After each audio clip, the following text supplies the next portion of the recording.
Hello, I'm Tara Brabazon. I'm the Dean of Graduate Research at Flinders University, and welcome to Vlog 39, Creating a Poster. There's never been a more exciting time to talk about the creation of a poster that is delivered at a conference. It is an innovative and powerful mechanism through which we can disseminate research. And why I particularly wanted to do this session today on a poster is because it used to be the poor relation. The poster used to be, oh right, you didn't quite make it in the delivery of a paper at a conference, oh you can deliver a poster.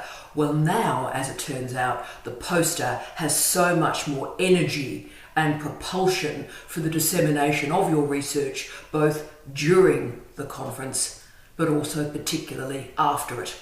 And the reason for this change is that we live in a visual age. One of the great scholars, the really inspirational researchers in my life, was a wonderful professor by the name of Gunther Kress. Never met him, just slightly digitally stalked him throughout the entirety of my academic life. When I was a really late teenager, right through to now, I read everything he writes. And Gunther Kress explained astoundingly the value of the visual in punctuating our life, our universities and our learning. So I particularly wanted to acknowledge the value of Gunther Kress's work to inform and inflect the vlog that I'm delivering for you today. So digitisation has transformed posters because digitisation allows the poster to be stored but also to be disseminated far beyond the analogue delivery and the analogue placement of that poster in a conference. It also has incredible value for your professional life because it can demonstrate your capacity to distill and to communicate visually. And that has value in terms of consultancy and teaching as much as in research. So the poster, yes, has currency at a conference through its analogue delivery. But I'm going to argue today that its power comes after the conference. It can literally stay with you throughout your professional life. What makes a poster so remarkable and so extraordinary is it is a relationship, an intimate relationship between form and content. And so the vlog today is going to capture both of those elements, form and content. So let's start with content. What I want you to do is think of a poster as an illustrated abstract. I'll say that again. I want you to think about a poster as an illustrated abstract. The number one priority in a poster is less is more. The worst posters, the posters that fail, have too many words. Any poster that has words more than 500 on its page, on its surface, is extreme. The dream, the aim, is 250 words. That's a great poster. You get to 300, it gets a bit challenging. So what you need to aim for is a short and a powerful title. So to get that short and powerful title, I want you to look at the abstract of your paper. Just look at the abstract. What I want you to do is pick out the most important sentence of that abstract, and then what I want you to do is pick out the 3 most important words in that abstract. So I want you also at this early stage to consider your audience. Look at the audience that is attending the conference. Look at its disciplinary profile and perspective. Is it interdisciplinary? And most importantly, look at the level of the scholarship that is being delivered. Have a look at their website, also have a look at their Twitter feed, because the pitch or the level of a poster will be determined by what is of value at the conference. So have a good sense of who the audience is. So the challenge in a poster, I always think, is how you prioritize content. Because it's a really challenging area if you think about it. You've got this incredibly long article, 6, 7, 8,000 words, or a PhD chapter of 8, 9, 10,000 words, and you need to get that into a poster with 250 words. How do you control that content? Well, I'm going to help you, and there are 3 questions to enable you to control your content. This is really the rule of how you create a great poster. So I need you to answer these 3 questions for me. Question 1, most important. What is the most important finding from your research? What is the most important finding from your research? Crucial. Question 2, how can this finding be communicated visually? Through the use of charts or graphs or photographs. And thirdly, what information may be better delivered verbally in terms of the presentation to the poster rather than actually being content on the poster. Most significantly, think about what you are adding to knowledge. What you are adding to knowledge is the core of the poster. So, right, we've talked about content, cool, but this is a poster. So we need to talk about form. Most importantly, we need to talk about design. The rules. Most significantly, please confirm the size of the poster required at your conference. I've seen some terrible situations where students have done all this work on a poster and arrived and it's the wrong size. So it doesn't fit in with the parameters of the conference and you're not allowed to show it. So be very clear about what their rules are.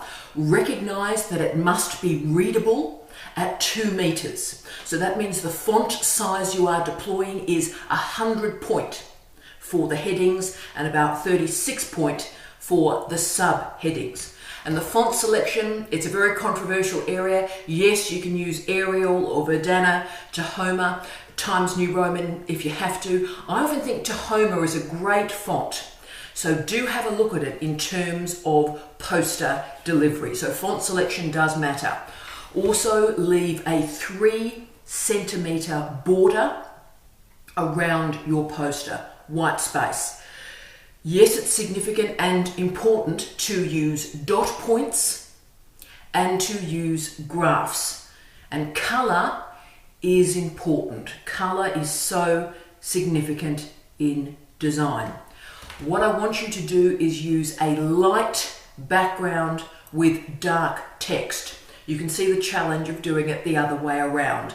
Light background, dark text.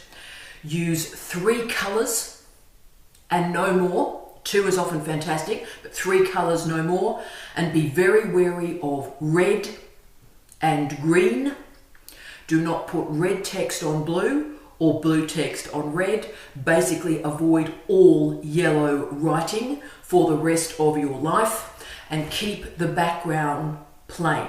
You need your content to fly and be fabulous so people aren't looking at the background rather than what you're trying to convey. So as you can pick up, visuality really matters, and some of the best posters I've ever seen have used photographs well. So really think about the importance of a photograph, perhaps at the center of your poster. Also present your data in graphs, not tables, so trends become much clearer, much more quickly. Also think about shapes that may hold your poster together, and circles and arcs and arrows are used incredibly well and can make a real difference to your poster because they can hold the content together. Never underestimate the value of blank space. Space creates and enables the capacity for meaning. So if you think about it in terms of the spoken word, silence matters because it creates effect and emphasis. The same scenario in visual environments is blank space. So never be frightened of blankness or whiteness or blackness. That adds incredible emphasis. Also spend a bit of time working on how your poster is going to be affixed to the wall. Again, I've seen so many terrible situations happen where a fantastic poster has arrived at a conference and the student had no sense how it was going to be affixed to the wall. And blue tack isn't always, sadly, the answer to every question. I wish it was. My last card was basically held together with blue tack, but it's not a great way to handle the poster environment. So the first visual rule is make your title big, very, very big. Put the most important information at the top left-hand corner of the poster, and do feel free to use arrows. Explain how the viewer of your poster is meant to move through that space. Are they reading it left to right, or are they reading it up and down? There may be ambiguity there. The way to handle that is have beautiful arrows that show how you can move through the space. So for the design, software can help you. PowerPoint is always one easy solution, but there are better solutions, I think. Publisher moves to the next level, and I think it is quite a good software program. I've designed most of my book covers on Publisher, so it's a great option. Illustrator, Photoshop's pretty good. InDesign is pretty good. For open source, you might think about GIMP or Inkscape, both are good.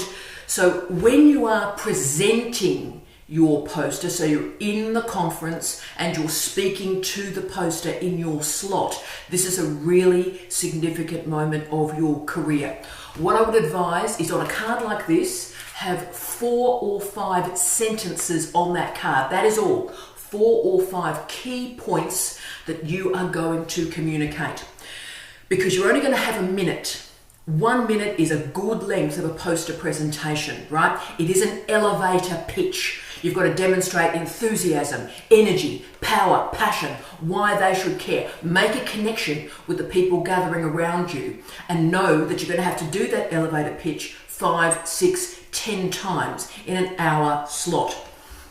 So please ensure that your graphics are clear. And why this matters, and this is the trick that so many people forget, is what I need you to do is not only have your beautiful big poster, but find a way to reduce it down to A4. You might have to remove some content, but if it's well designed, you might not. So make sure you have colour copies at A4 that are available in a little envelope in front of your poster, and make sure you have your business cards available. Every single person who stops by your booth to look at your poster, give them the A4 copy, give them your card. Make sure the email address is correct. Remember, the value of the poster comes after the conference, not during it. So the final point that I'd like to make to you this week is that a great poster is different from a great article, and it is different even from a great abstract. Because what you're demonstrating, such a valuable skill, the capacity to distill, the capacity to compress, to find that diamond from the mud of your research. So what you're doing is you're selling one big idea from your work. You're visualizing it. You're giving it a presence. So we do live in a visual age. I ask you to think about, consider the poster as a powerful visual way to communicate your ideas. As always, I wish you love, light, and peace. Tia.